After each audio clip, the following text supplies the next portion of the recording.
Assalamualaikum warahmatullahi wabarakatuh. Alhamdulillahilladzi anzalal Qur'an hudal linnas wa bayyinatin minal huda wal furqan. Asyhadu an la ilaha illallah wahdahu la syarikalah wa asyhadu anna Muhammadan abduhu wa rasuluh alladzi la nabiyya ba'da. Allahumma shalli ala Muhammadin wa ala alihi washabihi ajmain, amma ba'du. Teman-teman para pemirsa, kita kita belajar tajwid ya sedikit. Kebetulan ini baru ngisi kelas online, alhamdulillah baru selesai nih. Nggak apa-apalah ya, harusnya jadwalnya tadi. Baik, kita awali dengan tilawah.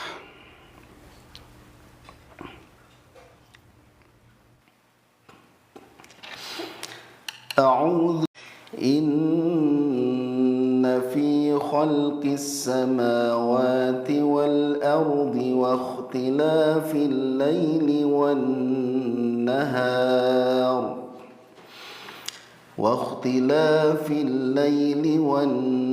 nahar wal fulki allati tajri fil bahri bima yanfa'un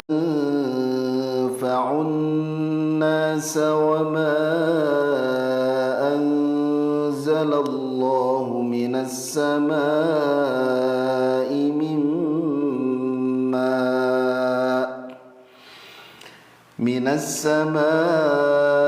من ماء وبث فيها من كل دابة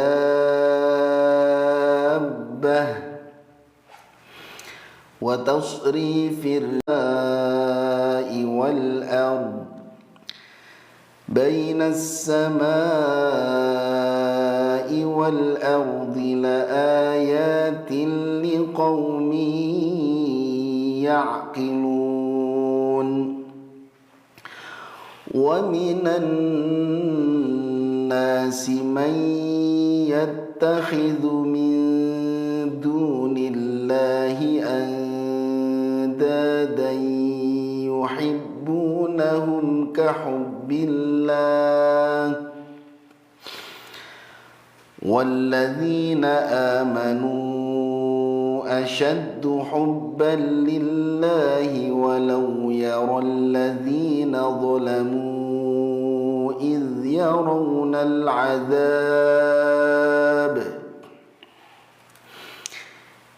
يرون العذاب أن القوة لله جميعا وأن الله شديد العذاب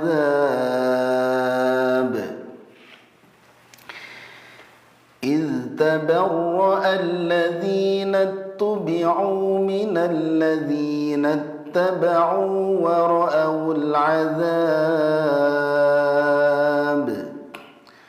ورأوا العذاب وتقطعت بهم الأسباب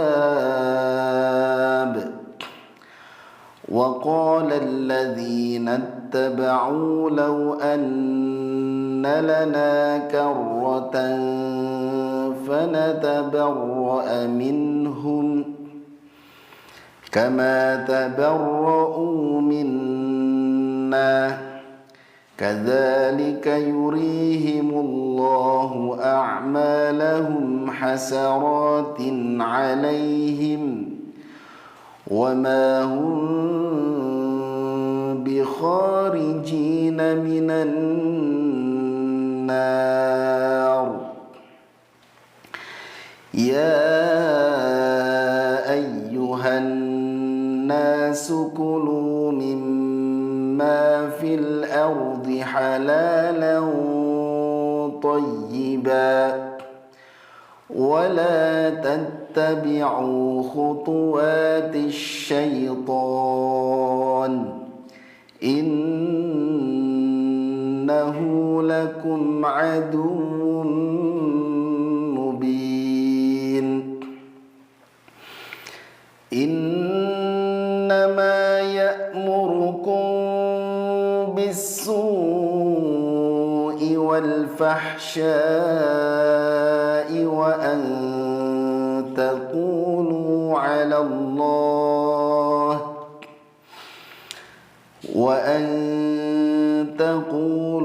على الله ما لا تعلمون صدق الله العظيم. Nah teman-teman, kita akan membahas satu huruf, yaitu huruf H. Huruf H ini makhrajnya adalah tengah tenggorokan. Wah, ini udah kemarin ya. Nah, kemarin ini sudah. Nah, ini kan yang kemarin ya. Yang kemarin yang malah sah-sah. Duh, mohon maaf. Ini sudah ya. Berarti kita lanjut. Sekarang kita bahas makhraj huruf berikutnya, yaitu huruf kha. Huruf kha ya. Huruf kha ini makhrajnya adalah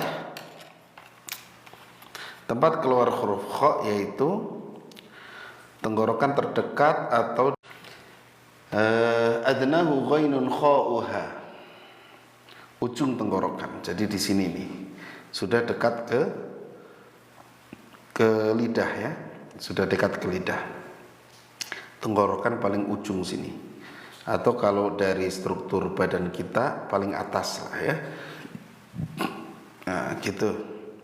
Kemudian kesalahan umum mendekati bunyi huruf H. Ho ho ho, jangan ho tapi kho, kho ya, suara tidak terdengar tepi. Wala khaufun, jadi ini huruf tebal, maka bunyinya masuk ke vokal o, kho kho kho gitu ya.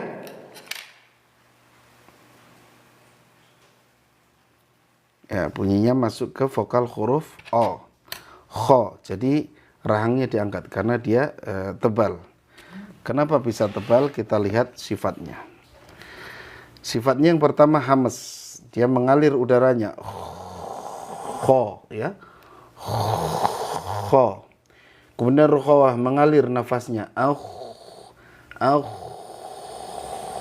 harus ngalir. Kemudian isti'la, nah pangkal lidahnya terangkat, nah ini yang menyebabkan kenapa huruf kho itu meskipun dia makhrajnya di ujung tenggorokan, tapi kerasanya di pangkal lidah. Ini karena pengaruh sifat isti'la, pangkal lidahnya naik.